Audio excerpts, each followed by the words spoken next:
আসসালামু আলাইকুম ওয়া রাহমাতুল্লাহি ওয়া বারাকাতুহু। ফারুকিস এগ্রো লিমিটেড থেকে সকলকে আন্তরিক মোবারকবাদ জানিয়ে শুরু করছি আজকের অত্যন্ত গুরুত্বপূর্ণ একটি প্রতিবেদন। তো এই প্রতিবেদনে আজকে আমার মুরগি এবং মুরগির বাচ্চাগুলোকে আপনারা দেখতেছেন, মাশাআল্লাহ আলহামদুলিল্লাহ অনেক সুস্থ সবলভাবে তারা খাবার খাচ্ছে। তো আজকের এই প্রতিবেদনে আমি এমন একটি বিষয় আপনাদের সামনে শেয়ার করব, যে বিষয়টি আপনারা যদি পরিপূর্ণভাবে পালন করতে পারেন ইনশাআল্লাহ সুম্মা ইনশাআল্লাহ আপনারা 100% নিশ্চিত থাকুন যে আপনারা অন্তত বড় ধরনের কোনো বিপদ আপদের সম্মুখীন হবেন না। সেটি হচ্ছে যে আপনারা যারাই মুরগি লালন পালন করতেছেন, আমরা যে মুরগিগুলোকে বিভিন্ন ভ্যাকসিনেশন করি, বিভিন্ন ওষুধ প্রয়োগ করি, এখন এই বিভিন্ন ভ্যাকসিন বা বিভিন্ন ওষুধ প্রয়োগের ক্ষেত্রে দেখা যায় যে এগুলো কিন্তু পার্শ্ব প্রতিক্রিয়া রয়েছে। দিন শেষে কিন্তু এই মুরগিগুলো আমরাই আবার খাই। তো এই পার্শ্ব প্রতিক্রিয়ায় কিন্তু অবশ্যই আমাদের শরীরেও একটা এফেক্ট তৈরি করতে পারে। তো সে সুবাদে আমি আজকে আপনাদের সামনে যে বিষয়টি শেয়ার করব ইনশাআল্লাহ সুম্মা ইনশাআল্লাহ, এই বিষয়টি যদি আপনারা আমলে নেন এবং তা অনুযায়ী কাজ করেন, তাহলে অনেকাংশেই আপনারা অনেক কিছু থেকেই নিরাপদ থাকতে পারবেন ইনশাআল্লাহ। আমি যে বিষয়টি নিয়ে আলোচনা করব সেটা হচ্ছে যে কালো জিরা।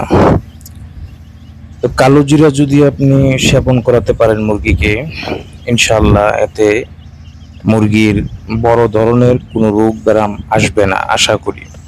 আপনার রানীক্ষেত হোক, ঠান্ডা জনিত রোগ হোক, যে কোনো রোগী হোক, কারণ আল্লাহ রসুল সাল্লাল্লাহু আলাইহি ওয়াসাল্লাম হাদিস শরীফে ইরশাদ করেছেন যে পৃথিবীতে মানুষ বা যারাই আছে বসবাস করছে, তো সবার কম বেশি রোগ ব্যাধি রয়েছে, সবার গায়ে রোগ ব্যাধি আসবে, এটাই দুনিয়ার নিয়ম, এটাই স্বাভাবিক। তবে এর ওষুধ সম্পর্কে আল্লাহ রসুল সাল্লাল্লাহু আলাইহি ওয়াসাল্লাম বাতলিয়ে দিয়েছেন যে পৃথিবীতে মৃত্যু ব্যতীত সমস্ত রোগের ওষুধ হলো এই কালো জিরা। এটা হলো আল্লাহ রসুল সাল্লাল্লাহু আলাইহি ওয়াসাল্লাম ইরশাদ করেছেন। তো সেই সুবাদে মুরগি যেহেতু আমরা খাই, ভক্ষণ করি, সেই হিসাবে মুরগিরকে যদি আমরা নিয়ম অনুযায়ী একটু একটু করে 2-4-5টা টুকরা অথবা 10টা টুকরা মুরগিকে খাওয়াতে পারি ইনশাআল্লাহ সুম্মা ইনশাআল্লাহ, মুরগিগুলো বড় ধরনের রোগ ব্যাধি থেকে হেফাজত থাকবে। আর পাশাপাশি যদি একটু মধু আমরা মুরগিকে 1-2 ফোঁটা কালো জিরার সাথে মিক্সার করে মুরগিকে খাওয়াতে পারি, সেই হিসাবে তো আরো ভালো। সেই হিসাবে মুরগির সমস্ত রোগ ব্যারাম থেকে আশা করি ইনশাআল্লাহ ভালো থাকবে। কারণ হাদিস শরীফে এসেছে পৃথিবীতে যত রোগ আছে, ধরেন আপনার 100টা রোগ আছে, তো 100টা রোগের মধ্যে 50টা রোগের ওষুধ হলো কালো জিরা, আর 50টা রোগের ওষুধ হলো মধু। তো এই মধু আর কালো জিরা একসাথে মিক্স করে যদি আমি মুরগিকে খাওয়াতে পারি ইনশাআল্লাহ, তাহলে অবশ্যই এই মুরগিগুলো ভালো থাকবে।